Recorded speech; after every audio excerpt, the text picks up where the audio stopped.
According to the National Electrical Code, specifically Section 250.122c, in a new installation, a grounding conductor must be insulated for its entire length, including its run from the subpanel back to the main panel. This requirement seemingly eliminates the use of Romex or service entrance rating cables to feed the subpanel because their sheaths are not considered insulated grounding conductors. However, it is important to consider the exceptions outlined in the National Electrical Code. Section 250.122f specifies that if the main panel and subpanel are located within the same building or structure, and if the grounding conductor is run in a conductive enclosure, for example, metal conduit, then the grounding conductor does not need to be insulated. In situations where the main panel and the pool subpanel are located in the basement of the same home, and the grounding conductor is run in metal conduit, the grounding conductor generally does not need to be insulated. The Source Book on Grounding, Section 11.21, addresses that the grounding conductor should be insulated from line-to-line conductors, line-to-neutral conductors, and exposed conductive surfaces. However, this section also references the National Electrical Code exceptions, including the exception for grounding conductors run in a conductive enclosure within the same building or structure. Therefore, the requirement for the grounding conductor to be insulated is not always necessary, especially when the insulation complies with the exceptions provided in the National Electrical Code. It is crucial to understand these exceptions and their applicability to the specific installation to ensure compliance and safety. When installing a subpanel, particularly for a pool, several key aspects of the National Electrical Code related to grounding and bonding need to be carefully considered. Firstly, the equipment grounding conductor, often referred to as the grounding wire, plays a vital role in providing a low impedance path for fault current to return to the source. This path facilitates the rapid operation of overcurrent protection devices like circuit breakers, thereby minimizing the risk of electrical shock and equipment damage. Secondly, the size of the equipment grounding conductor is determined by the size of the overcurrent protection device protecting the circuit, in accordance with National Electrical Code Table 250.122. Ensuring that the grounding conductor is appropriately sized is essential for its ability to safely carry fault current. Thirdly, bonding refers to the connection of non-current carrying metal parts to create an electrically conductive path.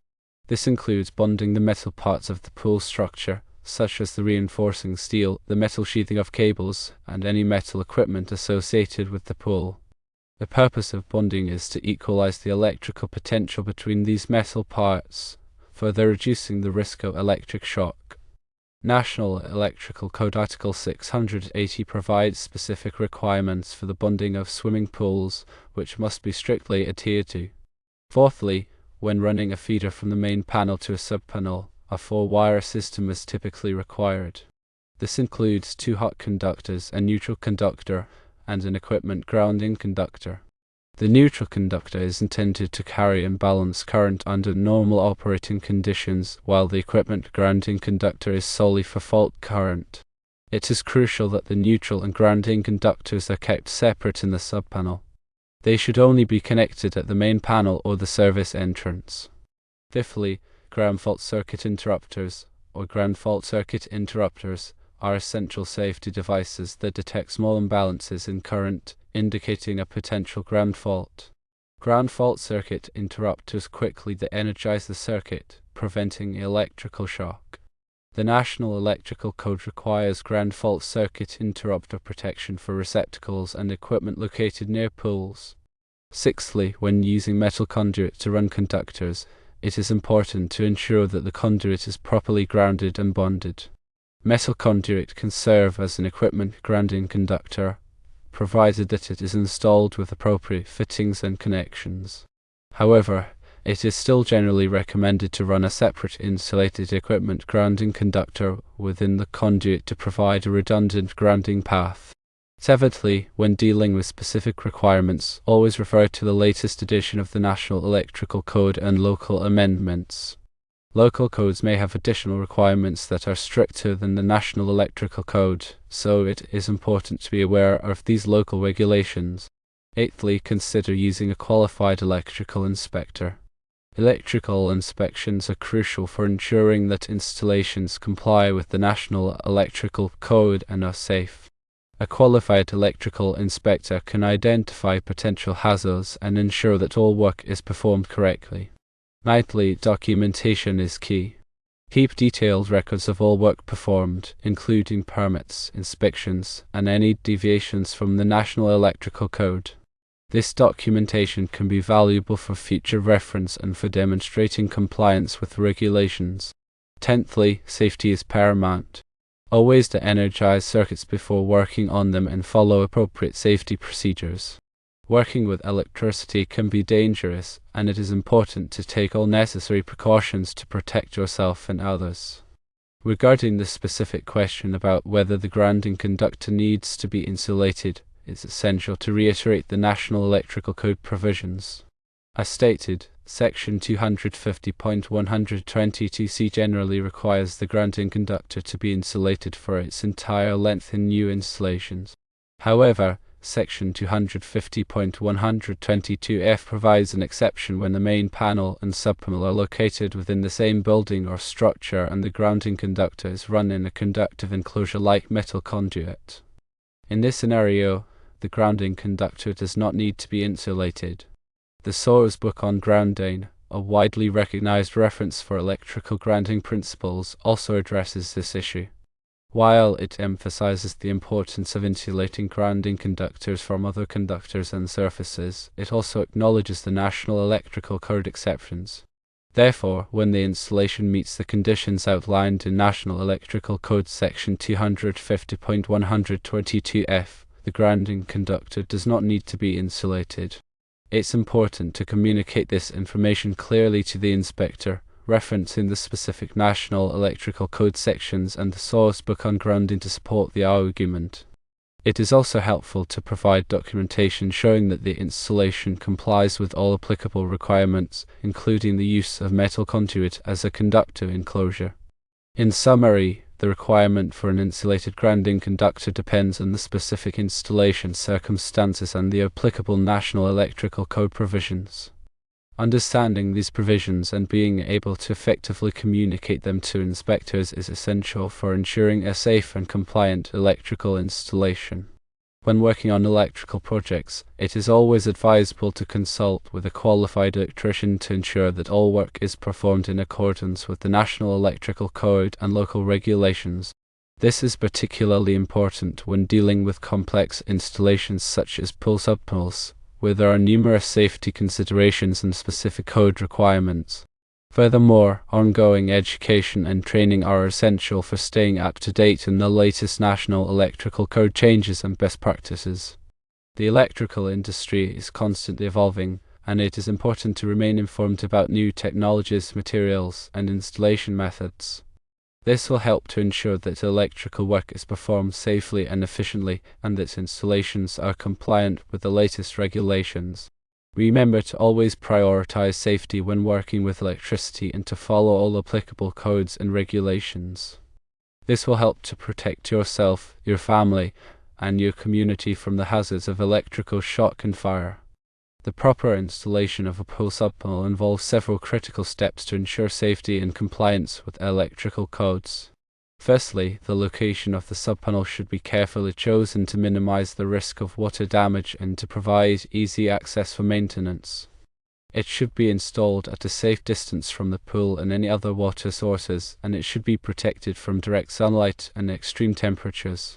Secondly, the subpanel must be properly grounded and bonded to ensure that all metal parts are electrically connected and at the same potential.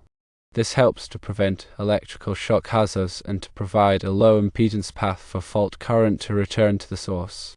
The grounding and bonding system should comply with the requirements of National Electrical Code Article 680, which provides specific guidelines for swimming pools.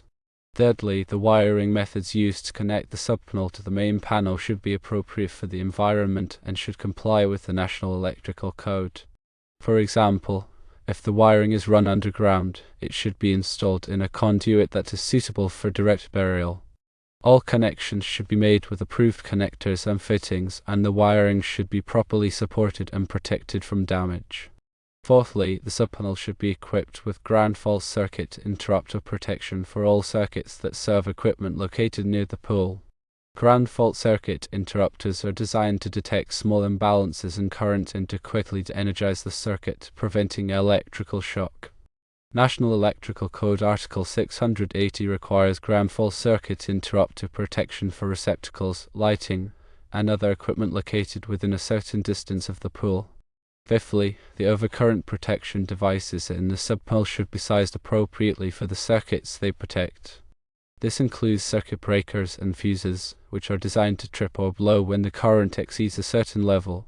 The size of the overcurrent protection devices should be based on the ampacity of the conductors and the rating of the equipment they serve.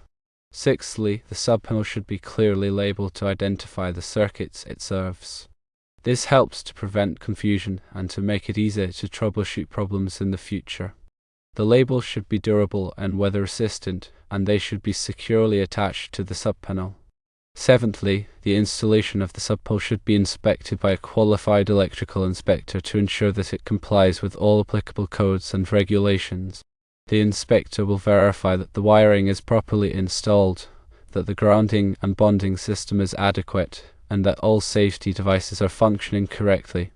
Eighthly, after the subpanel is installed, it is important to perform regular maintenance to ensure that it continues to operate safely and reliably.